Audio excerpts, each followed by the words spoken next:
We're going to get started. It is 7:01. We'll call the meeting to order. First is the flag salute. I pledge allegiance to the flag of the United States of America and to the republic for which it stands, one nation, under God, indivisible, with liberty and justice for all. All right, roll call. Okay, Ms. Bollenbacher. Mr. Chandler. Here. Mr. Choate. Here. Ms. Compatello. Here. Mr. Hof. Here. Mr. Oliverio. Here. And Mr. Kelnick is absent. Mayor Perry is also absent. She's not online. Is she? Solicitor Corbel. I'm here. Engineer Keenan. Here. Mike is absent as well, and myself, that does, we do have a quorum. Right, thank you. First item is our consent agenda. So we have the council meeting minutes from April 24th, 2025, and also the bill list from today, May 8th, 2025. These are both on the OneDrive for all of council to review and approve. So we need a motion to approve the May 8th, 2025 consent agenda pending bill list approval by the borough president, manager, and treasurer. Ms. Bollenbacher, Second. Mr. Chandler, any questions? Hearing none, all in favor? Aye. Opposed? Okay, motion passes. Okay, public comments on agenda items. At this time, citizens may address the Crafton Borough Council on any issue appearing on today's agenda. Only residents and taxpayers of the Borough of Crafton will be permitted to address the council. Comments on non-agenda items will be taken at the end of tonight's meeting. Speakers will be permitted to speak for a maximum of 3 minutes. Groups of people will be required to designate a spokesperson to represent them before the council, who may speak for a maximum of 5 minutes. Council has the option to respond or not at the end of the address. The solicitors are assigned timekeeper. Please state your name and physical address for the record.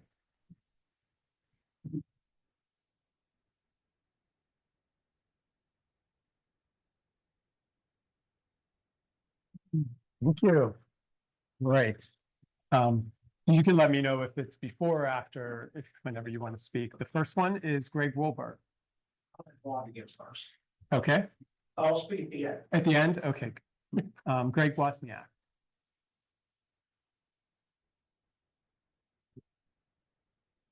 Hi, Greg Wozniak. I just have a question. Street, good. Oh, it's sometimes we do, sometimes we don't. It's 1773 Bar Avenue. Okay. Okay. So anyway, I had a question. We just paved Rush Alley behind my house. And these stones large stones are surfacing already. And just was wondering if there's if that's going to be addressed and how.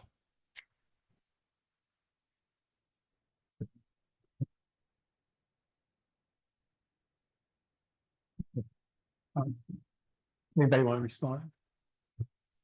Want to respond there? I'll look into it. I'll go out there and take some pictures and I'll get with the contractor and see what they can do about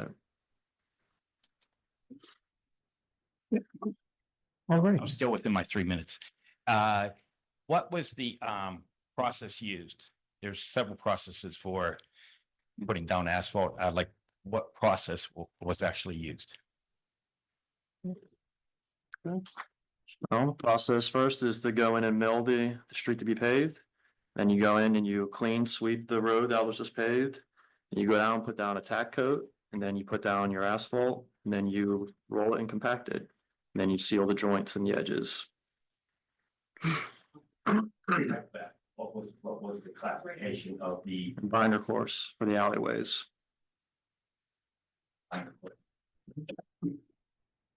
that was bottom?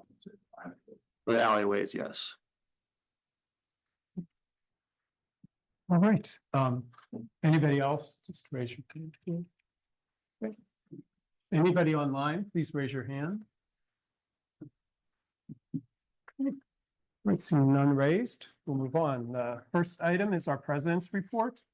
So I'll say this at every meeting, and we're going to have a lot of construction. We already do going throughout the borough. The patience from residents is going to be critically important as roads are gonna be torn up, we're gonna have detours, roads blocked off. And that's just gonna happen through the rest of this year, possibly into next year, and just patience as we go through it. In the end, be good, but getting through it can be a little troublesome. Right. That's all I have to report. Mayor's report. Mayor's not here tonight. Solicitor's report.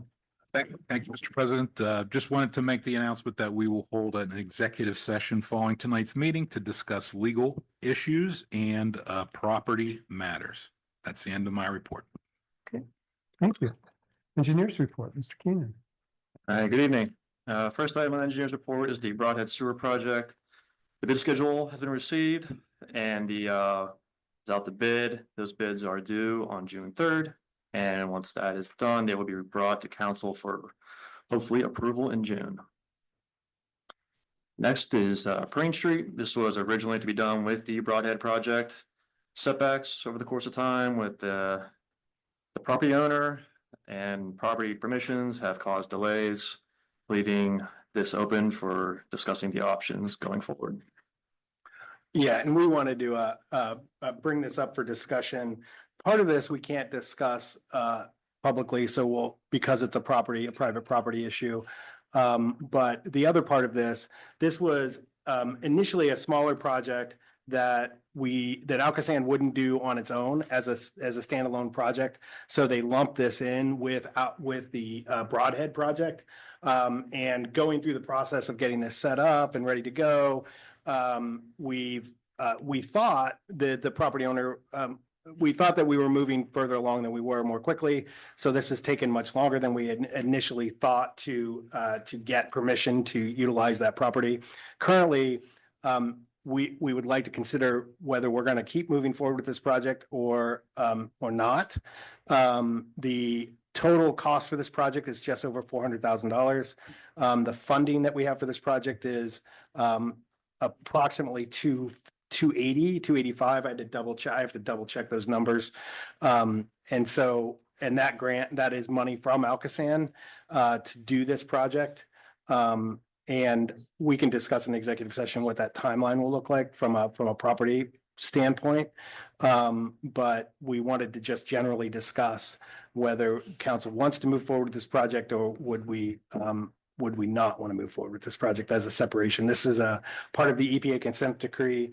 It is not required to achieve the goals of the consent decree, but it would, this is eventually going to have to be done by the borough at some point, whether it's 5 years from now, 10 years from now, 20 years from now, we don't know.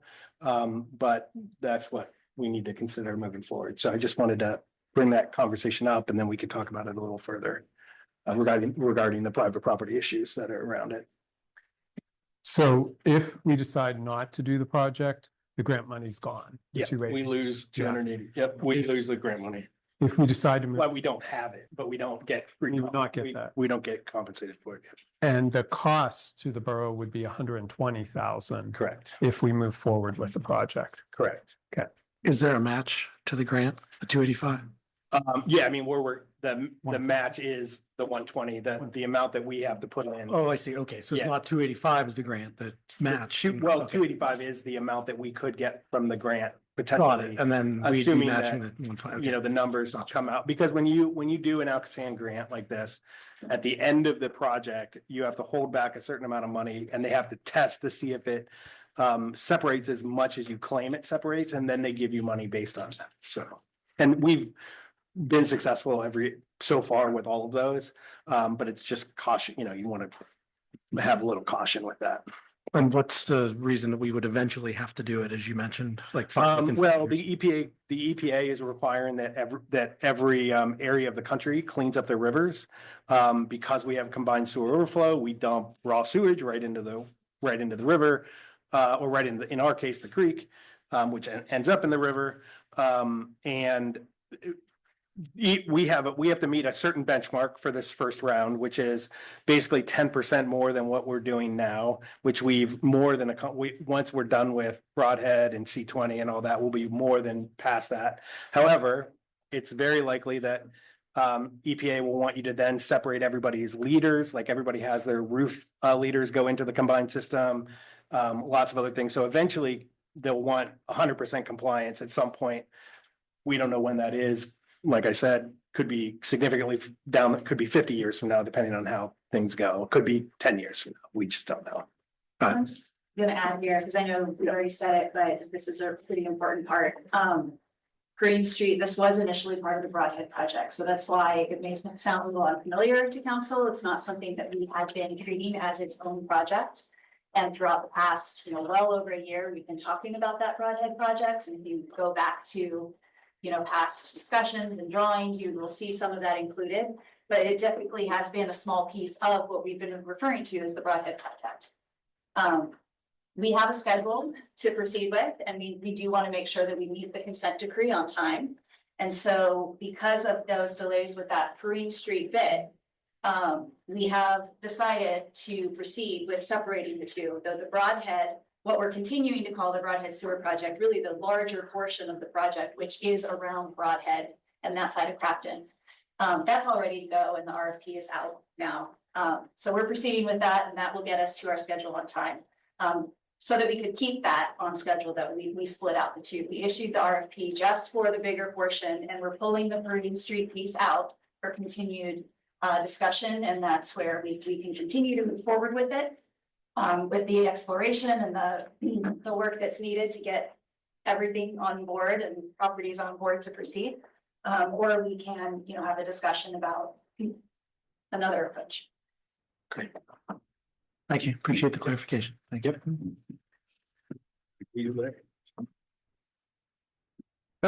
Next item is Ewing Road. The update with this is thus that we requested an updated analysis for the additional options received to mediate the street. Did receive word today that we should be receiving this by the end of the day tomorrow. Next item, C20 sewer separation project is well underway. They have done their work on Duncan, and they are at the Duncan Steuben intersection, waiting to go over to Linden. Yeah, American Water is doing water line relocations as needed. And with this project, the impacted roads again are Steuben Street from West Crafton to Duncan, Linden Avenue from Maxwell to Steuben, and Duncan Avenue from Maxwell to Steuben. The expected completion date is still 11/12/25. Next, How are we on the timeline? Is it progressing as per the timeline, or? there were a few minor setbacks, but to my knowledge, we're still on track. Yeah.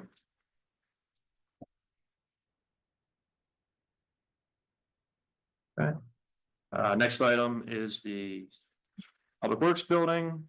Currently out to bid. Those will be open on May 15th, and then council will have 60 days to accept the bid. Next is these. We should note, I know we've had that on the calendar that they have 60 days to accept the bid, but I've realized that that's probably wasn't the wisest idea to put that on there, because we have to one grant that's on this project that we have moved around several times. This was a grant that partially because of the previous administration lost one grant because it was I forget, it was misadvertised or something, and then we had to move this grant. So to ensure that we are able to get the $200,000 it's $200,000 for this, right?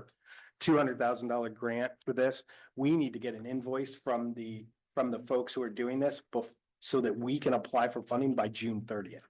So we are going to encourage that when we get these responses in, if they're reasonable, that we accept the lowest bid at that first meeting, because that will just barely give us enough time to receive reimbursement for that funding. So I just wanted to make note of that. The lowest responsible bidder. Thank you. Yes. Yeah, and that is also true for the next one. We are very close on that one as well. These are both grants that were completed or we received well beyond my tenure, well before my tenure, and so they are at their end of life. So we're trying to make sure that we get these in under the deadlines. So. Correct. Okay, yep, and next item is the Steuben, Linden and intersection improvements. The update is that the new traffic poles have been installed. There are 2 adjacent and Bradford pear trees along Steuben at this intersection that will need to be removed prior to the new traffic arms being replaced.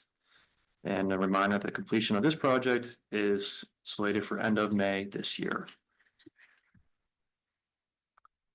Next item is the People's Gas main work. Brick Road restoration was scheduled for this week of May 5th. And for the impacted streets of North Linwood and North Emily Street. Driving by today, I noticed that that work appears to have been completed. But a site visit is to be done to make sure that it has been completed in its entirety. They did an incredible job, like the sidewalks, the streets, you can't even tell that anything was done, so It's good to very, know. very, very good job. Good to know. I believe Lindy Paving was behind most of that work. It was Lindy. Yeah. Lindy, the gas company. Mhm. Yeah. Cool. Good on is the Linwood Noble Parks. The update is the same. Both Linwood and Noble Park surveys have been received and reviewed. They have been placed in the drawing title blocks and are now moving towards the design stage next. Next is the 2025 road paving and brick plan. The brick road assessment is slated to start this spring, moving into the summer, and the process will be ongoing for the next several months. Road paving as part of the Broadhead Sewer Separation Project, which is out to bid. We'll have the following impacted streets: Belvedere, Broadhead, Coulter, North Emily, Park, Warren, and Cornell, North Linwood will have brick trench repair. The third item in this section is that the remaining 2024 roads have been paved from last year's program. These streets include Home Avenue, Sterrett Street where the utility work was done, Rush Way between Parain and Sterrett, Newville Way, and Prince Alley. Moving on to the last item is the permit applications, which are newly received permit applications for street utility work. These include Osmos Utility Services at 117 Dinsmore Street, and People's Natural Gas has repair work scheduled at 1967 Crafton Boulevard, sidewalks on both sides, Linden Avenue along 112 Steuben Street, and Rebecca Street along 102 Broadhead Avenue. With that, that concludes the engineer's report for this evening. Just 2 more things. First on the Linwood and Noble Parks. You said the Linwood and Noble Park surveys have been received and reviewed, so we're moving on to the design stage next. Mhm. Just wanted to add a little bit since we have a new council member and for the public as well. We haven't had a lot of motion on this one in a few months as those surveys were being done. So just a bit of context on that. We've been doing a survey of those 2 park sites because our parks master plan several years ago had identified some park upgrades. And we did get some funding from the state. We don't have it yet, but we have been awarded a grant which will reimburse us part of the work once it's done. And we had a little bit of time to use those funds, and it also required a match. So we have been scheduling this into our budget, and this is the year that we're getting to it. So that is just a part of that ongoing process. Starting a few years ago, the Parks Master Plan identified those updates. We have now funding allocated for it. We're proceeding with the surveys, and then the engineer will be starting to do some more detailed design work to lay out what is needed to do those improvements. And we'll probably have some more updates, more detailed updates, and maybe some input from the public as we get a little further in that. But it's all based on the improvements that were identified in the Parks Master Plan. So if anyone does want to see more about that document's on our website. And this is just a progression of it. And then the other comment I had was about the permit applications. I just wanted to say thank you for all the effort that you've been doing to enforce, to make the process smoother and more enforced, making sure that, you know, these contractors are submitting their permit requests and we're able to know about them and track them is really great, because a year ago we didn't have that. And just wanted to say thank you. You're welcome.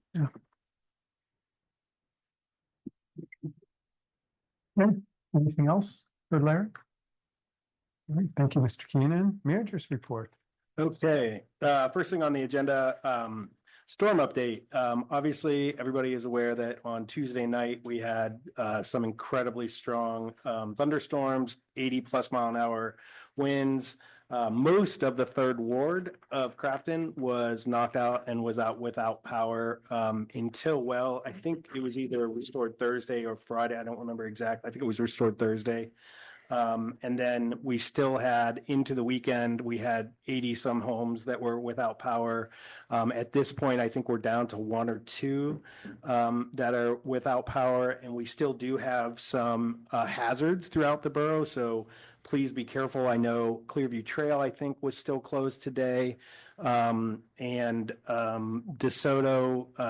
down by the Public Works Building was also closed. There were some significant trees down there. So thank you, everyone, for your patience. Public Works did a fantastic job getting to what they can. They are not permitted to deal with any down trees that have wires attached, even if they seem to be wires that are not live.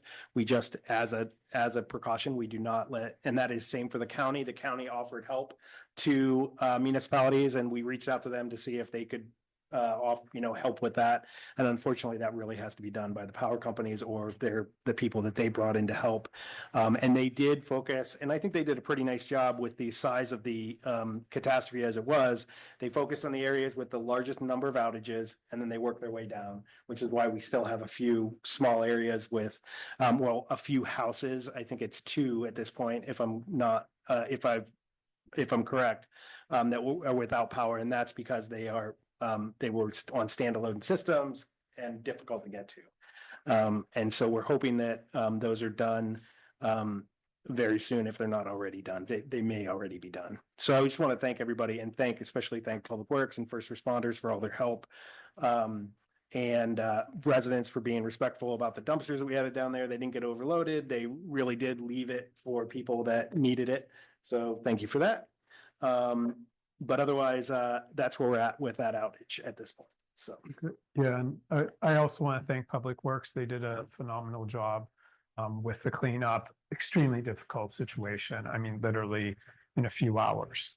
It took out power, it took out trees. The Shade Tree Commission meets next week, and we're going to need to talk because there's unfortunately significant tree damage here. And these are some of our 100-year-old trees got affected, plus street trees and everything. So it's very difficult as we go through that, and we'll have to work through how we can rebuild and get where we need to be from our trees, so that we're not having anything where we're not having our trees anymore. So, yep. Great, thanks. Next update is the Trail Study Committee. We met on Monday with our consultant, JAI. And currently the committee is compiling a list of key stakeholders for focused outreach. And the first public outreach session of the committee has been scheduled for Monday, June 23rd.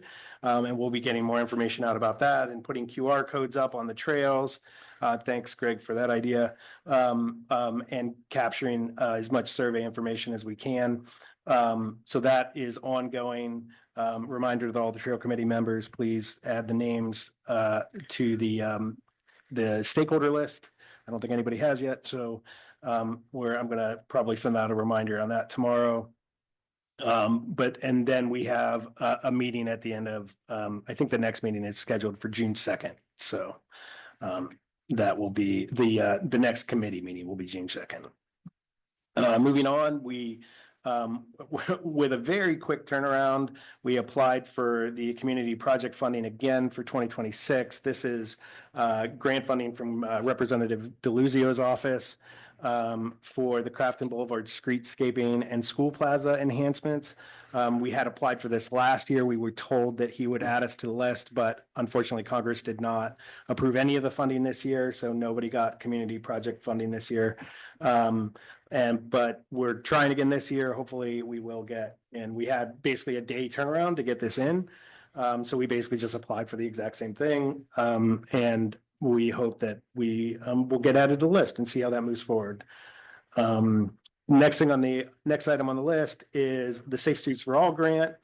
That is, we applied for this last year. We did not get it, but when we reviewed this grant with the DOT at the federal DOT, they were very supportive of the application. They basically said the only reason we didn't get funded was they ran out of money. And so it would get funded if they had more money at that point. And we were in the last of 3 cycles. So there was also probably less opportunity because of that. I have reached out to all of the boroughs that we worked with last time. Thornburg is not interested as they weren't last time, but I think the other 4 probably will be Roslyn Farms, Carnegie, and Ingram. I'm speaking with Ingram tomorrow, and I'm not sure when I'm speaking with the other 2, but we plan to apply for that unless there's any objection to that. And then the last thing on the list is the rental inspection safety ordinance, the fee schedule. And that is something that wasn't passed with this because it didn't change. The fee schedule, we already have a rental inspection ordinance. And that fee schedule is exactly the same as it was prior. But we did an analysis based on hours spent and time. And that's what that memo is that you see over there. And with that, we could possibly lower it by $5 and still stay within the norms of what a fee should be. When you're creating these fees, they should be equivalent to the time it takes and money it costs to do it. So that if I'm a homeowner who doesn't rent, I shouldn't have to cover the cost of a rental inspection for a person who is a business owner who rents units. So, and also on this list, so we came down to about $55 for the actual inspection cost. You'll see a list of the fees, so that would be lowering it from $5 from what it is now. Currently, the rental inspection cost is $60. And we're proposing it be 50. Follow-up inspection is free, so that's the first time they go back. If you're given things to change, then you have to come back. If you have to go for a third inspection, the only things that they are allowed to mark you on are things that were on the first inspection. So if you're getting a third inspection, it's because you didn't do all of the things that you were required to. So we do charge an additional fee for that of $50. For bulk inspections, we recommend, there are some economies of scale. So when our code inspector is going to one building at a time, it is cheaper if they're doing several at a time. So if you have a building with 5 or more units, then we will do those for $45. We'll recommend doing those for $45 a piece. Landlord registration is free. If you're 30 days late, we do recommend putting a fee on there so that it encourages people to sign up on time. Home transfer, we will change that as well to that same amount since it's essentially the same type of inspection. Those follow-up inspections are free, and third inspections in that case are also, we recommend them being $50. And then annual business license is $10. And if you flip over the sheet, and you'll see that for our annual cost, with that dropping to $55, makes it the annual cost per unit is $18.33, which is about 0.32% if you have about a $475 unit. It's less than 0.2% if you have a $1,100 unit, for example. So it's not a very high cost, but this is something that we feel is very important for safety norms. I mean, this is what I know our fire inspector, pretty much every time he goes into one of these rentals, they're missing fire detectors, smoke alarms, things like that. These are all things that are important. And as the borough has had 2 fires with loss of life this year, we feel that it's incredibly important to do this. And as you can see from a comparison, we are cheaper than most of the others in the region, and significantly so in most cases. So this is a fairly low bar. And in addition, we already had a rental inspection ordinance. So, on average, that's why I have the average tenure of apartment leases. Most renters rotate within 4 years. That's generally the norm. About 67% of them, 2/3 of them flip every 4 years. It means that under the current system, those charges have already been happening. So this is not an increase in charges. This is actually the same, basically the same system. The difference is we're getting to more people because it's easier to actually inspect them because we don't require landlords to come to us. Now we are going to them. So it's a little bit different. But that's our recommendation at this point. I don't know if there are any questions. I do not have a new fee resolution. I wanted to have this discussion first.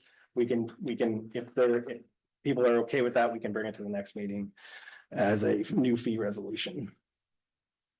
I think, given these are the proposed, what I'd like to do is, have the discussion today and then hear from the public to see their thoughts, especially landlords, and see what they feel. The ordinance is already passed, so that's gone through, and see what landlords think about this, and then come back to the next meeting so that people can either have additional discussion and or the potential to sign the resolution. Great. But I want to hear everybody. Sorry. Oh, yeah, sorry, yeah. I spent some time looking into similar boroughs in the state of Pennsylvania, similar population size with a similar rental inspection ordinance is the one that we had just passed, to try to kind of find what a baseline of their costs were, not necessarily justifying what the cost to get to that point were, but what their costs were. I do want to preface that I did very much look into Carnegie, Roslyn Farms, Thornburg, and Ingram. Roslyn Farms and Thornburg do not have any type of ordinance like this that I could find. Not similar enough to ours. They mainly have occupancy inspection permits. Carnegie has one, but it's very similar to the old ordinance that we had. So I felt that that was not data that was relevant to this discussion. Ingram does, but I couldn't get a good grasp on what their fees and inspection schedule was. It appears that it's annual and it's $35 a year, but again, I wasn't entirely confident in the verbiage of that. So it looks like overall our costs were on par with other ones. But the ones that I found, other boroughs that I could find in my research were listed here and we seem to be pretty much on par with those. And I do want to note that in my research, I did not find any boroughs with a similar rental inspection ordinance that had costs that were combined with registration and inspection fees were lower than ours. Doesn't mean they don't exist, but in my time doing the research, I did not find any. So. Just a point of clarification, the research you did was really great. It was helpful to see. But you said these other boroughs are on par, and it looks like we're substantially cheaper. We're substantially cheaper.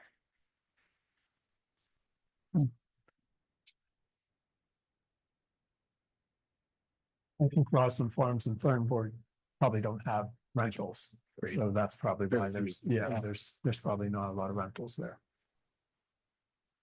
Any other thoughts or comments? I think we definitely should look at feedback from the landlords on this proposal. And being transparent with what our costs are and that we're not trying to make money off them. We're just having it be zero sum and kind of getting there. So I think it'd be great to get feedback from all of them. As a landlord, I think it's fair. So I'll be the first to start that conversation. Are we able to get this posted too? Sure, it's not posted, but we can. Yeah, so I think that'll be valuable, especially, and or we attach it to the agenda for the next meeting. Yep. Okay. Any other questions or comments? Okay. And that completes my report.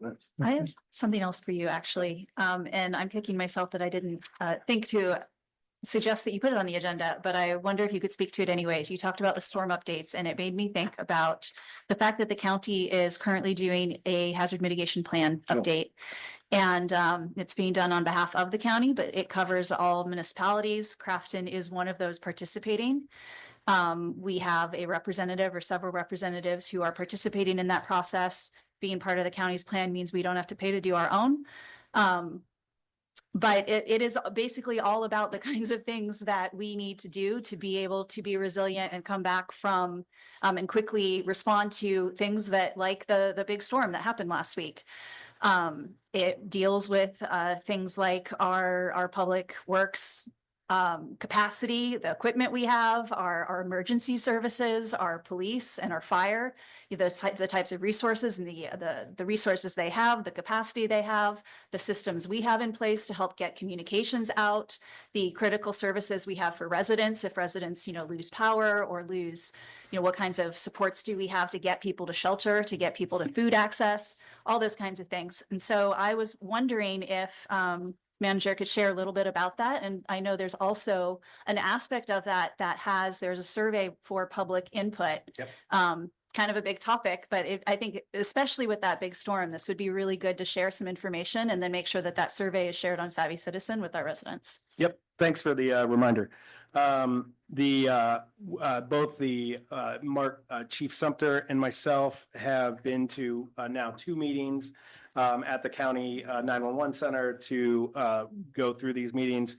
We have also shared that information with Chief Crown, our fire department chief. And there are several things that we have to fill out internally. And then there is a public survey that we'll be getting out. And I meant to already get that out, so thanks for the reminder. So we will be getting that survey out to everyone in the community. And that is what feeds basically information to the county for what hazards are of most concern, what do you deal with on a regular basis, and how do you deal with it? So we'll get that information out, and we are still waiting. We're going to work out to get a meeting with Chief Crown and Chief Sumter together so that we can discuss some of the other issues here in the borough. And then we also shared that with key stakeholders here in the borough. And I think the next meeting of that group is next month. Is in June? I'm not sure. I don't remember when the next meeting, I don't know if Michael Big, yeah, okay. I think the next meeting is, it's either late this month or early next. But we'll be getting that survey out very shortly. So, thank you. Right. Next is Community and Economic Development Director's report. Mike's not here, so. Yep. Mr. Price. Yep, I don't think the next meeting has still been scheduled, but I am not 100% sure on that. So we will update that once we have that update. The website, we are still testing some things, so hopefully we'll have a soft launch next week. We'll let everyone know when that happens. The Planning Commission is meeting on May 27th at 6:30 p.m. At the end of this month. No other further updates on that. Because that meeting the last meeting was prior to the last council meeting, I think, as well. Or no, it was not.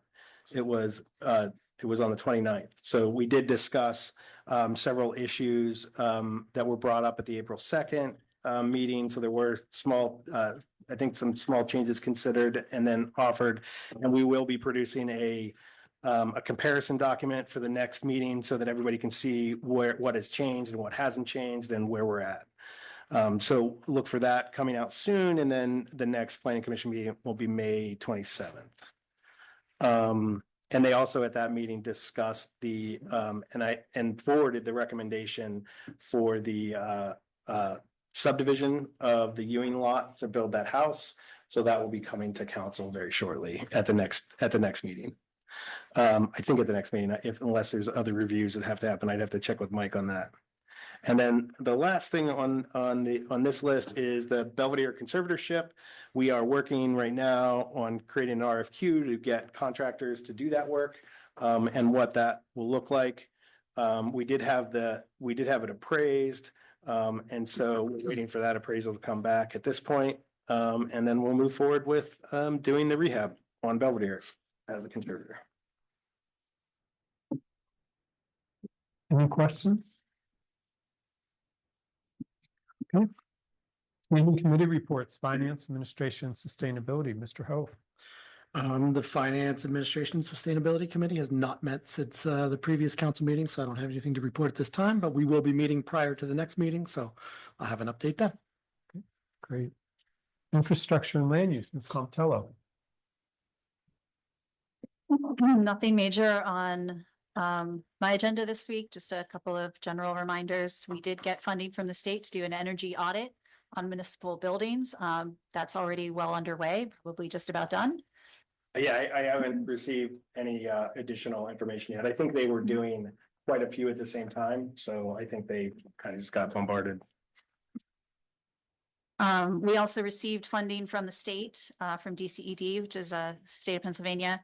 $325,000 grant to use in our downtown area for pedestrian and other business district improvements.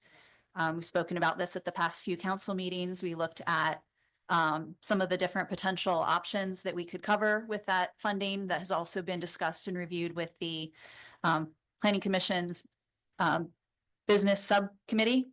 And we've had a lot of interest from some other businesses as well. I know the borough manager and Mr. Tedesco have had some one-on-one discussions, and we're continuing to look at what we need to do to move that forward. We do have, I guess, just a kind of a schedule update. We have plenty of time to use that money, and we would like to get those improvements in soon. A lot of them seem like they're highly desirable and not enormously huge lifts, but there are a lot of moving parts, and we do have a lot of infrastructure projects currently ongoing that are high priorities with deadlines to meet and grants to meet. So it'll probably be, we may hear about this kind of over the next few months as we explore options and talk to people.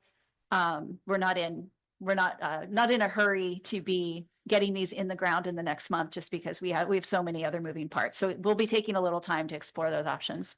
We did one update too. We did learn that we are not able to move the LSA grant. I learned that today.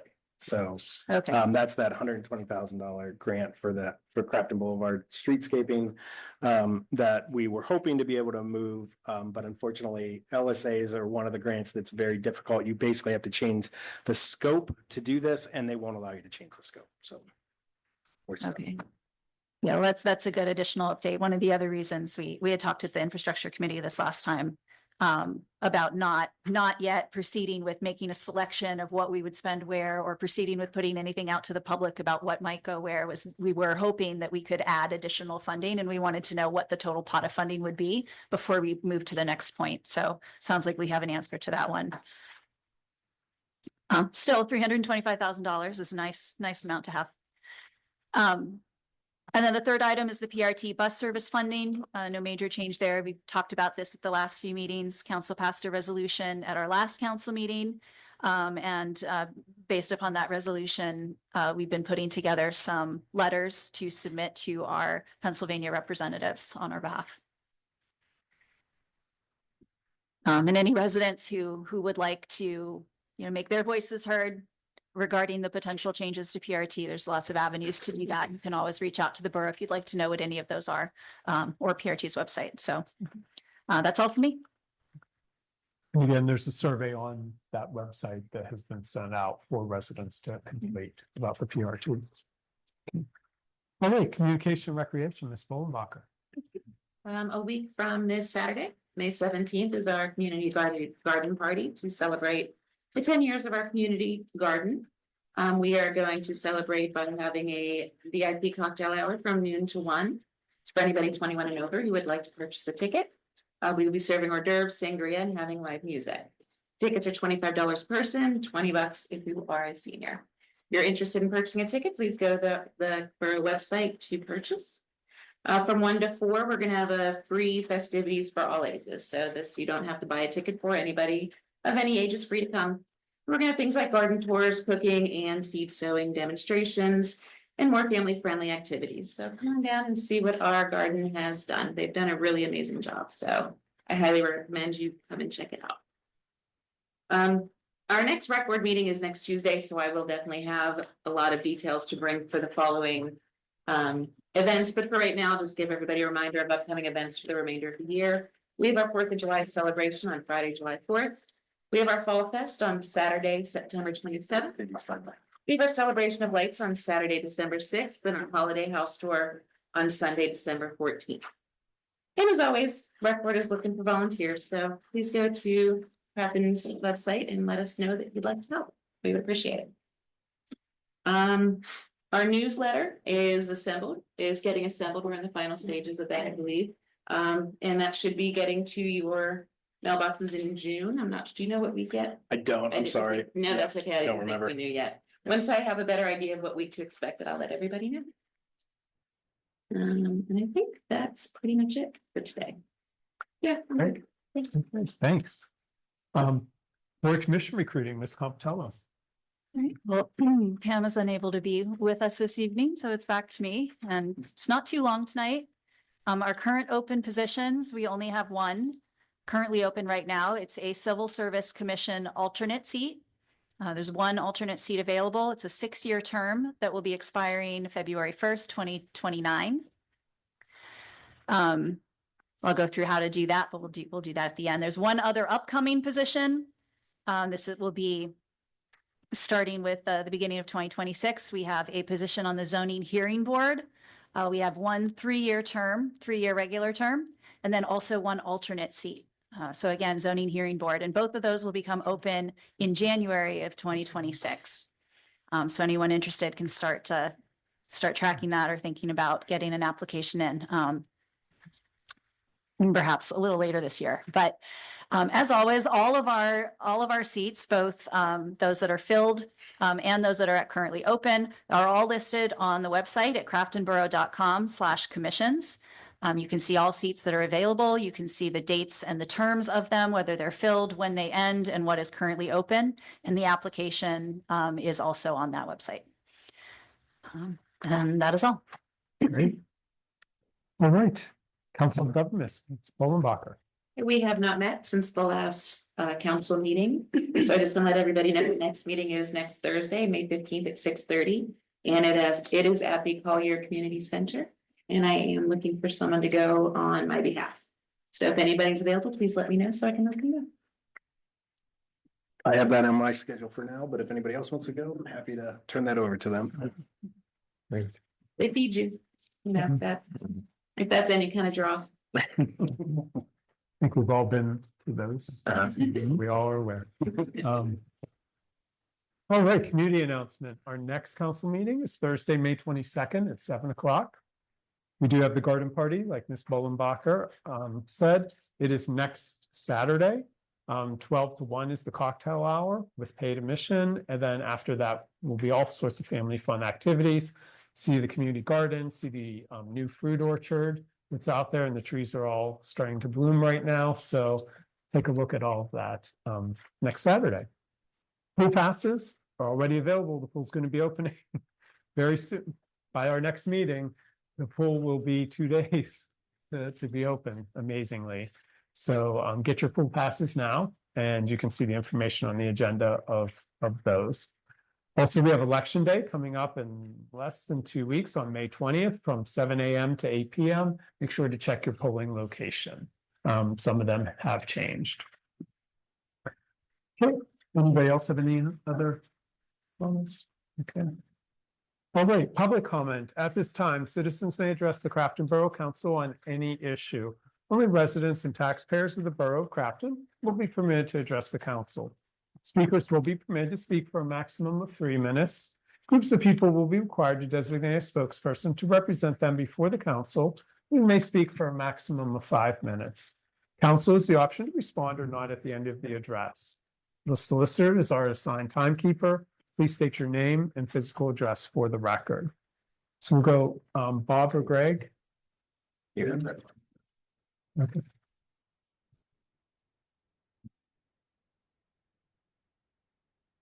Good evening. My name is Robert C. Wilbur Jr. and I live at 1 East Steuben Street. And I'm here again tonight to discuss the American Legion. I want to thank the 2 council members that came over and gave me the codes. 2 staff members. Is that what you meant? Yep. I'm not an elected official. Okay, so anyway, I did ask for this code to be waived. And the comment was if they can't waive it, because if the building would collapse, the borough would be responsible. First off, I have insurance on the building, which is very hard to get when you buy an empty building. Second off, when the insurance company gives you coverage, they send in an underwriter to inspect the building. So they found it to be a safe building and insured it. I have a couple questions on the structural blueprints that they want. Through the years, I bought several commercial buildings and never had this presented to me before, both in Ingram, Crafton, City, and Sheridan. When did this new part of the structural blueprints come into effect? And the reason I'm pushing this so hard, do you understand how much these blueprints will cost? Anywhere from $12,000 to $14,000. All right, so that's number one. Number two, before we bought the building, Caldwell Realty was involved in the sale. Legion insisted we use a realtor. So I guess you have to contact the borough about a sale. And I received a letter from DJ of a form that needed filled out. And the form is a letter of intent of remedy. And it lists all the discrepancies for the Legion. But there's nothing in there that comments about needing structural blueprints. The problem with this is anybody that comes into the community to buy a commercial building, how are they going to know that their building needs structural blueprints? Especially as what it costs to have them made. So because it's not in this letter of intent, I'm asking if you could waive it. We are in a process, as some people have noticed, the building's been painted. The roof took us a long time to get 3 bids. And when we finally did decide on the bid, it took another 6 months to get on the schedule. So the dates on that letter of intent are really off of when things should be done. We are working on them. I must say there were blocked up garage doors in the back of the building facing West Crafton. We did open one up. I realized we might need to file for a permit and have it re-inspected. As far as the rest of the building goes, some of the plugs have been replaced like it is requested on the slip. We might be short some panic bars in different places. But the key thing is to get us permit. But this needing structural blueprints is ridiculous. Or I should have been told before I bought the building it was needed. It should have been in that letter of intent. And it would be only fair for you to add that in there for anybody else that's buying a new building in Crafton. I think that's about it. That's it. Okay. I didn't run out of time today. Well, I was thinking of bringing my wife, use her time, my girlfriend. Just kidding. I've been married 52 years. No girls. All right, but anyway, that's what I'm asking for. I'd like to get this moving along where we can get the proper permits. I just think the architectural blueprints are ridiculous. Not knowing up front that they were needed. I think that's about it. First, I can address a few things here. First, and I completely recognize your frustration. This is a frustrating situation. I can say that when part of this started was in 2007, when the state's Department of Labor and Industry, who used to inspect all commercial buildings in the state, was it do you know, remember what year it was, 2007? And so anytime you're getting a building permit, and so there's 2 issues here. One, this letter intent is not for a building permit. This is for the occupancy permit, which we're going to change that name because the thing that the state requires is a certificate of occupancy. What we require is an occupancy permit. And understandably, it's incredibly confusing that they're both named very similarly. One is really for zoning. So this letter of intent, and it says in that first thing that a new occupancy permit and or a building permit application along with the appropriate fees will be required. The reason you're being asked for the for the structural drawings is because when labor and industry switched and they no longer did the inspections themselves and are now requiring boroughs, municipalities in general to do that work, they require that every commercial building has a set of blueprints on file. And a lot of buildings already did.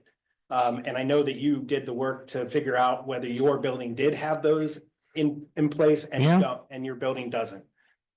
Which is why we're required, so we go through a third party service for commercial building. And anybody who's getting a building permit for a commercial building is required to have those blueprints. We don't have an option on that. That is, we're not allowed to issue a permit unless we're not allowed to issue a certificate unless those are in possession.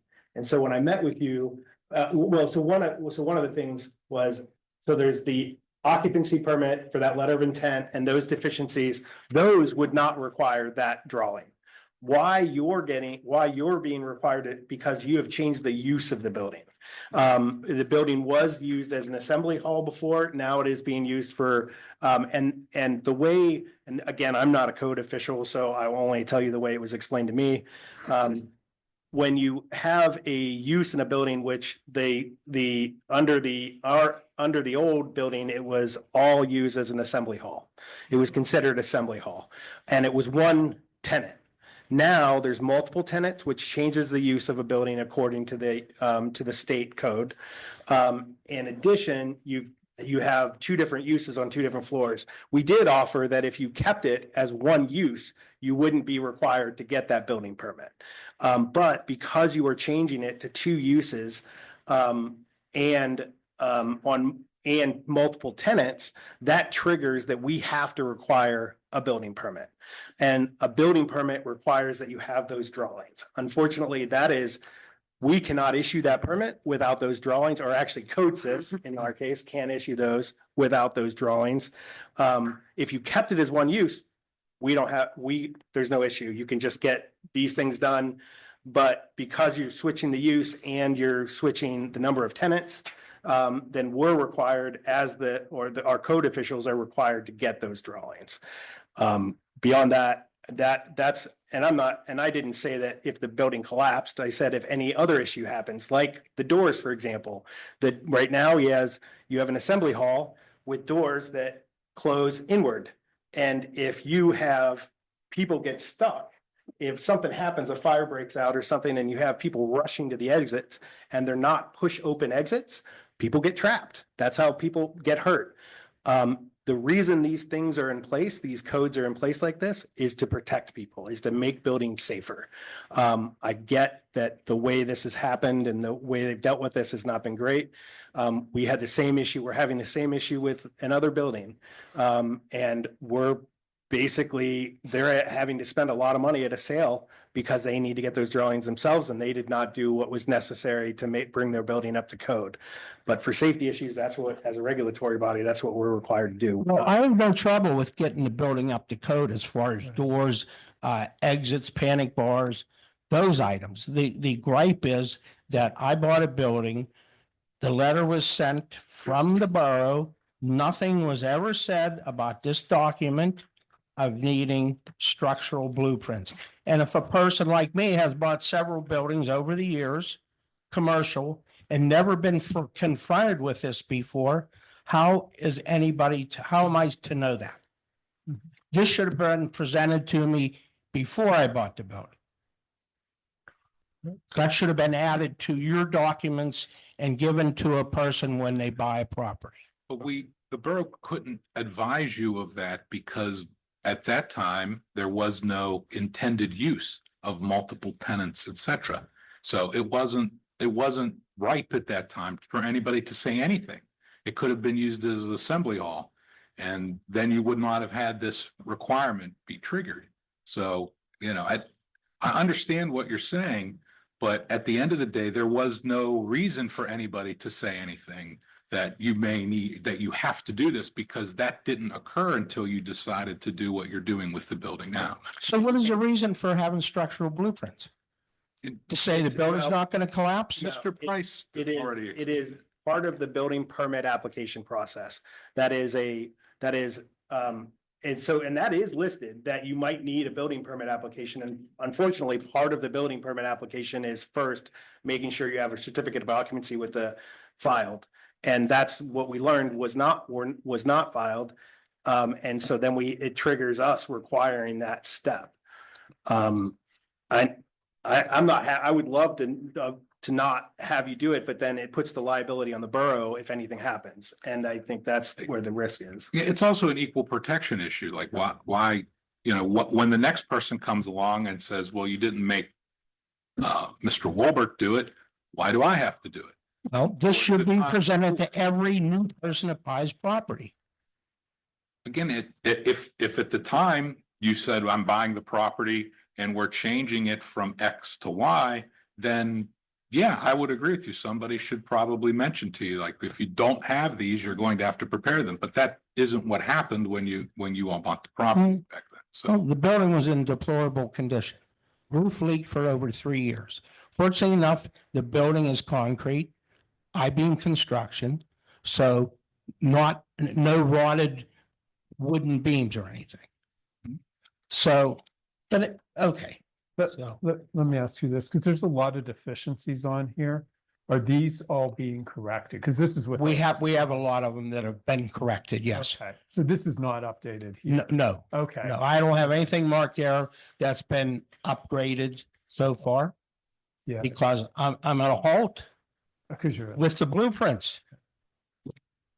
Can I get an engineer to just give me a certificate rather than drafting up blueprints saying, hey, the beams are way overbuilt, the concrete floor is thicker than what today's standards are, the roof is concrete? Why don't you just think about something like that? well, It's still gonna cost me thousands of dollars. that's not the exact reason for obtaining the blueprints. It's so that the borough is aware of the building, its structures, hallways, where things are, et cetera, if it needs to access those for whatever reason, could be emergency situations or not. So I don't think that solves the problem. We're not here saying that you need these because we think your building's going to collapse. That's not why. If that were the case, then yeah, maybe a certificate would be fine if someone is willing to put their. Am I allowed to draft up the blueprints? I I gotta have a license, right? They have to be prepared by a licensed, All right. yeah. Yeah, there's basically a set of requirements that there's several different steps that to get a building permit. And there are different options, but I think because of your building, because not having any plans, I think that is the least expensive of the options is the I thought it was $9,000 to $12,000 is what I heard. But unfortunately that we're following the law that we have to follow. I don't know if there's, I don't know if there's anything we can go back and look at and see if there's any other way around those blueprints, but I don't know that there is. Well, there's no use of discussing it here. You just discuss it between yous, see if there's anything that could be done. Yeah. Okay? Yeah, I don't know if anybody has pull in Department of Labor and Industry in Harrisburg, because we searched it under Legion. We didn't search it under the Johnson Brothers. so We can try. We can definitely try to do Or go in see the if we can basement of search, our yeah. building and find me the damn blueprints. I wish. Please. There was a flood in the past. I've talked enough. Yeah. Yep. thank you, Mr. Wilbert. As I think, so the blueprints could potentially be, it's just like any house, they could be someplace. Is that? It's right? possible. It is possible. It's absolutely possible. Yep. Okay. So I think maybe the action items are to see if the blueprints are anywhere. I guess it would be for any house too. They could be someplace. Another option is I'm sitting here thinking about it, and I don't know how much this would be favored or not, is given that this building is in the center of our business district, it's been around a long time. Is there a way that the Woolworths would pay for this, and then we look at tax credits for their building, property tax credits or something like that? So we're going about it the right way. but based on this building being very important to the community and a central point, do we then offer some type of tax credit? So then they aren't paying taxes, they'll pay for the structure, but the taxes would be abated. I just thought of that as we go along here. I'm curious too, because we were talking about obviously precedent. You talked about the state requiring this. This isn't necessarily something that is entirely borough required. Is there any situation, this is partially a question for the solicitor, is there any situation in which there is a waiver of liability? If that's one of the main concerns, in which the owner of the building and the insurance company involved waives the borough from any and all liabilities resulting from essentially any damage, whether it is human or structural or anything else? I'm not aware of that, but that doesn't mean it hasn't happened somewhere. But I've not seen that. Because ultimately, the reason for the blueprints is beyond simply, could we be liable if we let somebody not comply with the law and provide the drawings? It's bigger than that. So, you know, I'm not, I'll ask my partners if anybody else has done that, but I'm not aware of that. Okay. Yeah, and they do tend to be a lot more strict on commercial buildings because the public is using it. It's not just on the person who bought the building, it's everybody else who potentially could use the building, unfortunately. So. Okay. I will say, I do have, to the Wilberts, I actually have a friend who has bought a building in a different borough who is actually going through the exact same thing, a very old building that does not have blueprints. So I'm well aware of the struggles. So. Yeah. So, oh, go ahead. Oh, I thought cool. And keep in mind, the borough gets none of this money. This is not, you know, this is money that has to be spent for a professional. So it's not, Right. we're not getting any of this money.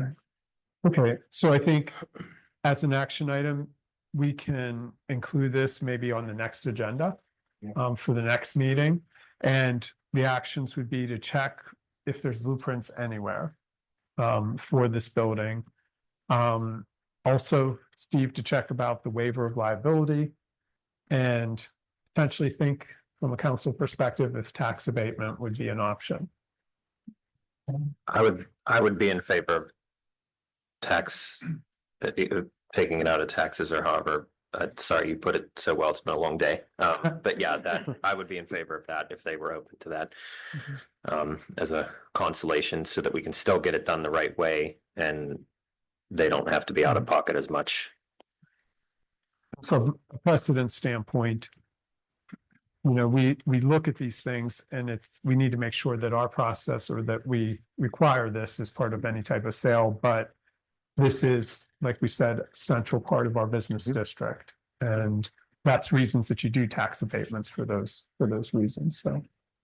And just a note, we do plan to change the name of our occupancy permit, so it's not occupancy permit, but a sales inspection permit.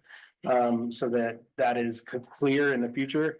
And for any commercial buildings, we hope to notify people that this is a potential stopping point moving forward.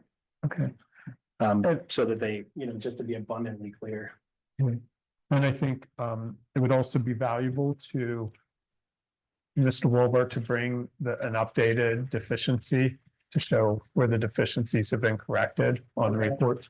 Is that something DJ has? I don't know if he's done that. Has he re-inspected your building? No. Okay. Because because once it triggered the building inspection, then it changed the process. Okay. I think that'd be helpful to see that you're taking the action on those items too. I just want to say one Yeah. but keep in mind now, you have another building. You have to move out because they won't hear you. You got another building in Crafton that has the same issue. Mhm. So, you know, you gotta watch what you do for me. Right. You're gonna have to do for them too. Right. But my gripe is that ordinance needs to be when somebody's buying a building. It needs to be presented to them so they know. As you had mentioned, you need to change when the realtor calls into Crafton Borough and says, what do we need here to qualify? to get permits for this building. Well, to his point, though, to Steve's point, we didn't know that at the time, but we should warn everybody Mhm. if you do plan to make any potential changes. I didn't know what I was gonna do with the building. Yeah. Yep. It just so happened somebody contacted us and wanted to do a catering business. We said, oh, great. Yeah. Yeah, so. And then the plumber storing his equipment, that is a change. Yep. So, all right. Okay. Thank you. Good discussion. Great. All right, Greg? Good evening. My name is Greg Wolbert. I reside at 37 Noble Avenue. I just have a couple questions. One for Ms. Compatello. I've asked a couple times. You get these grants and stuff to improve the borough, and I've asked what determines what areas you're gonna put that money into? Is there something in stone that you apply for the grant? In other words, I had asked about some trees I would like to plant in front of the building down there. And I was told it's only for residential people. Now, we live in a Tree City, USA borough. I consider commercial property also part of this borough. And I mean, I'm just asking, what determines where the trees get planted? I mean, is there a set policy set by the borough, by the state? I mean, I don't know. I don't know if you're referring to a grant. There are a lot of grants that we go after and they come from different entities and they can apply to different types of projects. So every grant has its own specifications, but what it sounds like you're talking about might be the shade tree program. Yeah, and I can speak to that. So if you're interested in trees that are, so these are the part of the tree lawn program, where before we used to plant all the trees in a little skinny space, Right, which is the right. tree lawn. We can't do that anymore because the roots. Right, and well, I'd go like through- them up by the building up there is where I'd like to, and I mean, let me Yeah, tell you that's people it, something, yeah. okay? We grew up in this borough. Yeah. I know what it was like to have the electric shut off, our phone shut off. People look at us now. We work for what we have, okay? And anyone in here or anyone outside there can do the same thing if they want to. So I get tired of hearing people say, well, what are the Wolberts doing now? What are they gonna do now? Why are they buying this, you know? So, I mean, just like, you know, I can afford trees, but I'm thinking if the borough is planting trees, then, you know, let's discuss and see if you want to plant trees. Ms. Compatello, when she was on the planning commission, tried to keep us out of Crafton, okay? With our business. And her comment was, how about a green space? Well, I'm offering that green space free of charge. Okay, I'm willing to help pay for it. So, you know, I'm just asking, you know, if the opportunity's there, you know, let's work together, you know, I mean, I'm not asking for anything that no one else is asking for or getting. You know, if it's there, fine. If it's not, just tell me and I'll do my own thing. I mean, I can, like I said, I can plant trees, I can dig a hole, I can plant trees, okay? So that's number one. If you can let me know on that, I mean, if the Yeah. trees are not available, that's fine. I'm gonna plant them anyhow, because you know, I like them. I wanna put them in front of the shop down there. My other thing is, now on this building inspection act, are we planning on hiring more people? Or are we status quo on what the people we have that are gonna do this inspection? I mean, we're not gonna hire more people, are we, to do the inspections on the apartments and that? Well, Yeah. Go ahead, let him finish. Oh, yeah, Go. yep. You want it, yeah, sorry. finish your Um, questions. The other comment I will make, it was commented that the taxes haven't gone up. But this road tax that's on my tax bill, is that a permanent tax? You shouldn't have a road tax at all Yeah. on this year's bill. Wasn't on this year's bill? Nope. Okay, I didn't look close enough. then. Yep. That's why I'm asking. I didn't, I was just asking if it was, and let's see. The other thing is, I will talk to Mr. Keenan here. They've done nothing to that road down there. I don't know if they painted it, looks real pretty, rippled, but they haven't done anything with it, so you might want to check in. Like I said, why should the borough pay for something that the water company damaged, or the gas company, whoever was digging down there? Have you checked into it at all? And what have they said? They said that they would send someone out there and they would look at it themselves and get back to me, but I've not received any response Okay, I yet. just want, because they did paint it and everything. And Jim and I were out there today. Yeah, we drove over today. It Did is, you it see, is, I mean, oh, yeah, it's pretty- it is. I mean, it it's is definitely pretty- rippled from the water. Yeah. I mean, I'm not trying to cause I'm just, Now, we'd like to see what they can do. It is more rippled than I expected. So, Yeah. yeah, we'll see what they can And do. one last comment. Creighton- This is basically the street that comes out directly. American from Legion the way shop down and there. right next to the American Legion. There's a new bit of paving that is perfect. But Yeah, then there's another bit of paving right after that that is like a roller coaster. It's small, it's not dramatic, but it's not right. and it's gonna so, get worse yeah, over and- time. Yeah, it'll probably get worse. So we'll see what we can find out. And just one last thing, I don't know who this involves, but Creighton Avenue. At the end towards Noble, there's a hump in that road that's been there for probably 20 years now. And I watch people rip their oil pans out constantly on that road. And I just wonder if someday they plan on doing something with it. I mean, there again, I don't like coming to council meetings. I like running my business, I mean, I've been to too many council meetings lately, but as I say, that on Creighton, it's been like that for a long time. And like I said, I've had many cars come down the shop that the oil pan's been ripped out on. I'm just surprised people on Creighton don't complain about it, to be honest. I'm surprised that's the first I've heard of it. That's a brick street, right? It's a big street, yeah. I scraped my car on it one time. It's pretty bad. Okay. One time I did it. Yeah, like I said, so. All right. I guess that's really about it, so it's nice to know there's no more road tax on it. Well, for 1 year. Yeah, it's a temporary thing. And Yeah. I don't know how many of you people will Yeah. be back, but I want to Yeah. commend you and Mr. Oliverio especially. He is a gem for this borough. I'm not gonna say the rest of yous aren't, but I gotta tell you that. That gentleman right there deserves all the kudos that I can. John, thanks for everything. Great, thank you.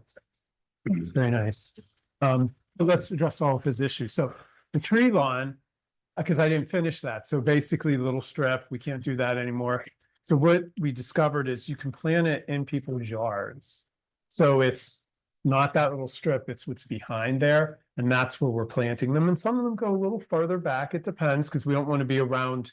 We have to do an 811 call so that they can get there. Well, yeah, I mean, I know you know my building because you've been in it. I want to put them like up towards the building. In other words, I have the Yeah. guardrail and then I have the grass area and then I have the building. And I was thinking about putting 4 of them across the front of the building, Oh, which I yeah. think would look nice. So, Yeah, That's- it's usually like 1 or 2 in a lawn that Okay. is right there. and I We can buy always, the other 2. yeah. So what I would do is we always plant them. Now you really shouldn't plant trees. Although it's with all the rain, it's kind of okay right now, but we do it in November. Mhm. And the borough will pay for the trees. Typically, it's for residents versus the commercial side. What I would tell you to do is you can put it in there, then the Shade Tree Commission, which is a group of 5 people. I'm not on it anymore, but I attend. And the public can attend too. So what you could do is submit the application online, attend the meeting and. One explain question the- I'll have, does the borough pay for that or is that a grant? No, that's the borough pays for those. Then I'll buy my own. Don't worry about it. Okay, okay. All right. Yeah, it's a program of the borough. Yeah, okay. Okay. The building inspection with this, are we hiring any additional people? The answer to that is no.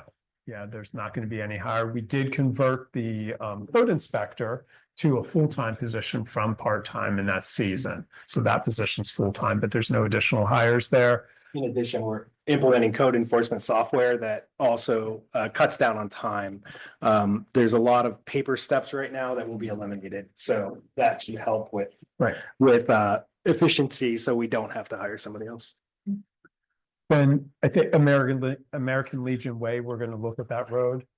Is that what it's called? American Legion Way? Yeah, Yeah. we're gonna look at that road and Creighton Avenue, the bump in the road. Well, did you want to talk about the Brick Street plan? Because that'll be part of that. Yeah, so as the Brick Street plan goes underway, we'll be going out to all the brick roads in the Crafton Borough, and we'll be surveying and assessing each street one by one, pointing out the major defects and documenting them, logging them, and from there we'll decide which ones get fixed and fit within the budget. And you said that it's the one that starts this spring and run through the summer and will take. Correct, yeah, it's starting this spring, going this summer, and it'll take a couple months to implement. Yeah, because basically what we're doing is we have to you know, we've budgeted $100,000 this year to do Brick Street repair. And, you know, just like Duquesne Light started with the most buildings that were out, we're gonna start with the worst street, you know, like the worst areas that are possible. And then there probably is gonna have to be a hard decision about if some streets are so far gone that they're gonna cost so much to repair. We have to basically do that analysis across the board and figure out, you know, what can be fixed, how it can be fixed, how much it's gonna cost. Fixing brick streets, by square foot is fairly expensive. We're also considering every option, whether it's, you know, getting a public works employee trained and hiring another person next year and making that part of the paving budget. We don't know, but we're trying to get a handle on how much work actually has to be done globally on our brick streets. And how do you fix that without spending everybody's hard-earned money?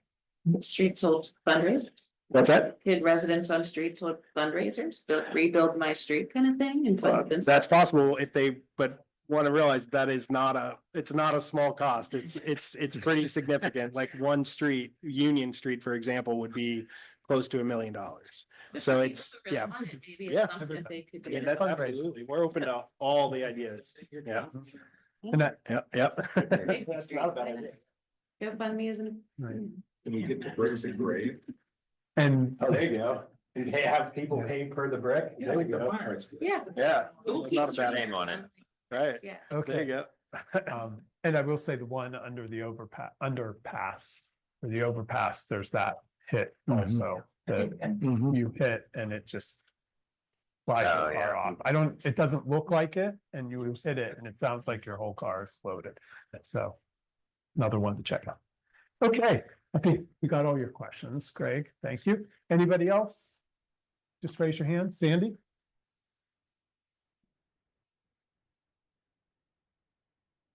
Hi, Sandy Moore, 1781 Bar Avenue. A couple things. First, your road tax, it's not gone.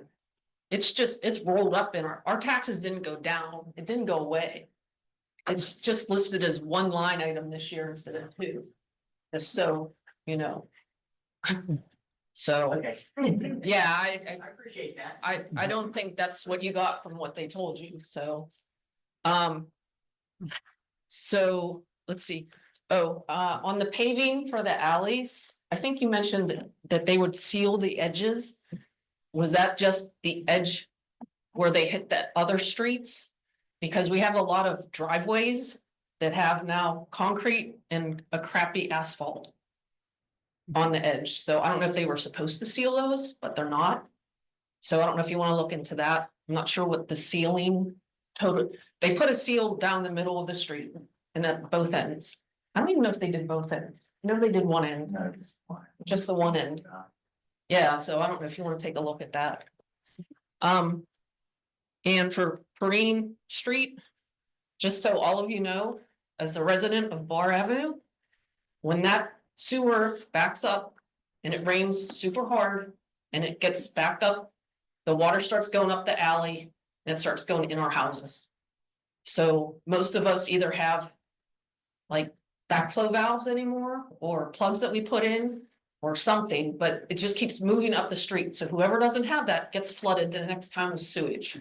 So I would really hope that you guys keep working on that project and get that taken care of somehow with that owner. But that is one of the side effects of that sewer being so low, is that all that water just sits and then it backs all the way up the street. So, Can I ask, I'm glad you brought that up, but because I thought you were the one who told me that. oh yeah, Has that still been happening since the other separation? Because we haven't gotten any calls about it. So I was curious, since the separation up on Starrett, because that would send a lot of flow your way potentially. I'm curious if you were still seeing that issue. the person that you should probably ask is Joe Perrott. He's the last one that had a bad flood, I believe. We had water that time, but it was water that seeped through the foundation because the rain was so bad. But Joe Perrott's the last one who I believe had sewage or. Do you know his address? I'll look it he's up. Maybe- upstairs. Oh, yeah, okay, Yeah, yeah. let's not Okay, say well, it. we'll talk. I'll- Okay, great. Thanks, Sandy. Sorry, lost my train of thought. Green. Oh, yeah, but I hope you don't give up on that, is I guess what I'm saying. And just your comment about the tax abatement for them, for your property. I mean, they're bringing in good business into an area that needs it. And if it was a one-time thing, that would be, I would think it would be fine. With the caveat that whatever wording should have been on his document is now on everyone's document, so it never happens again. So, because I wouldn't want to keep giving tax abatements because we have 100-year-old houses or commercial buildings. Sorry, but that's just my thought. Okay. That's it. So, the issues, the seal edges. Yeah, so for Rush Way, it's sealed at one end because the one end is concrete by Starrett. And to my knowledge, they only seal where asphalt meets existing asphalt, except along for the vertical faces of curbs, for instance. And along alleyways, you have the asphalt flush surface with the private concrete of the driveways for residences.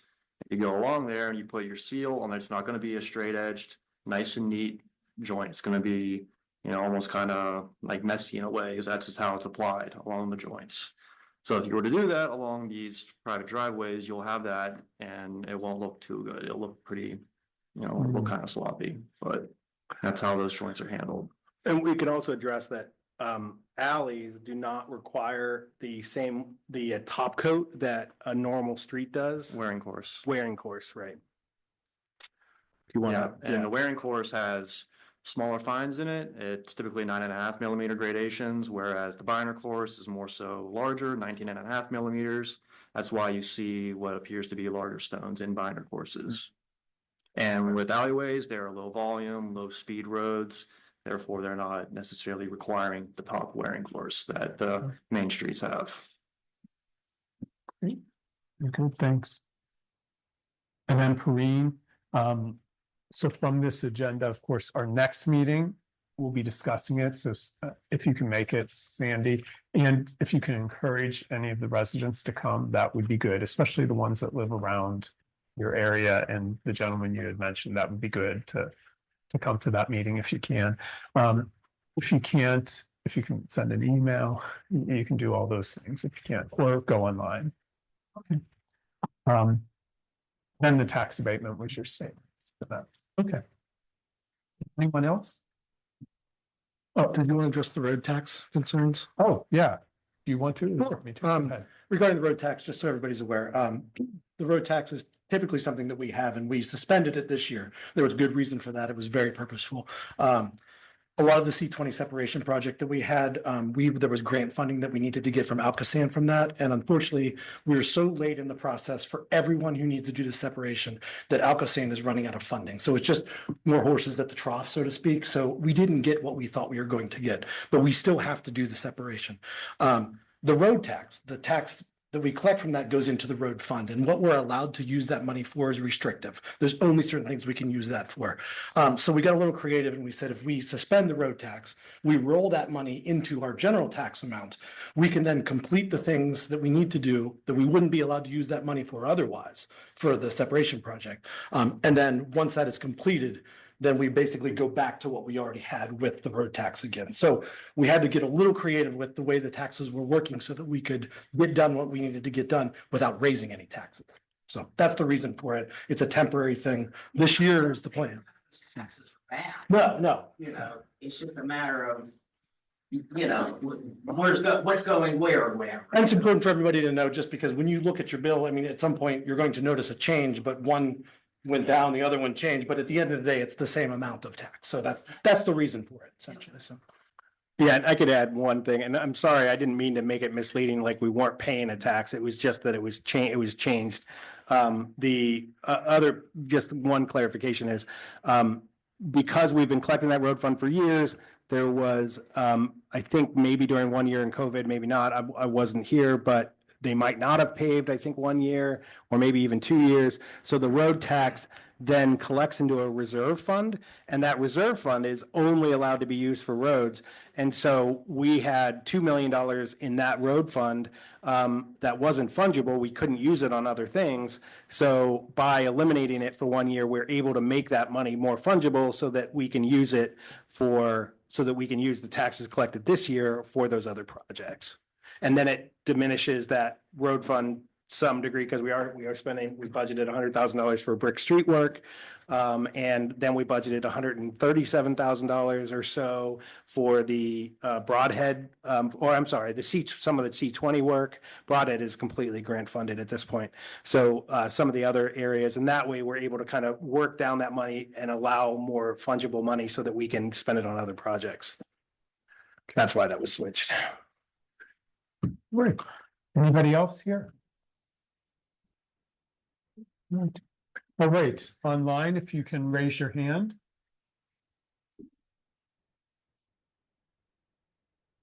All right. Seeing none.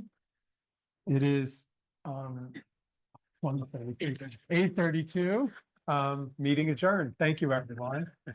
All right.